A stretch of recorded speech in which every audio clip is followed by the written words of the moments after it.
যখন কোন বান্দা সূরা ফাতিহার একটা করে আয়াত বলে আলহামদুলিল্লাহি রাব্বিল আলামিন, সঙ্গে সঙ্গে আল্লাহ জবাব দিয়ে বলেন হামিদানি আবদি, বান্দা তুই আমার প্রশংসা করলি।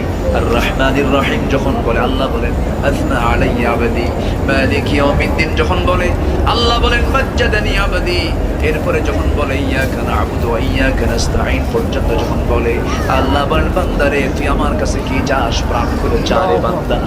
ইহদিনাস সিরাতাল মুস্তাকিম থেকে শুরু করে নিয়া ওয়ালা দাল্লিন পর্যন্ত যখন বান্দা বলে তখন আল্লাহ বলেন বান্দা নামাজের মধ্যে এমন প্রেমের খেলা খেললি বান্দা, তুই যা চাইলি সব আমি আল্লাহ কবুল করলাম। ওই বান্দা যখন রুকুতে যায় আল্লাহ তখন অস্থির হন।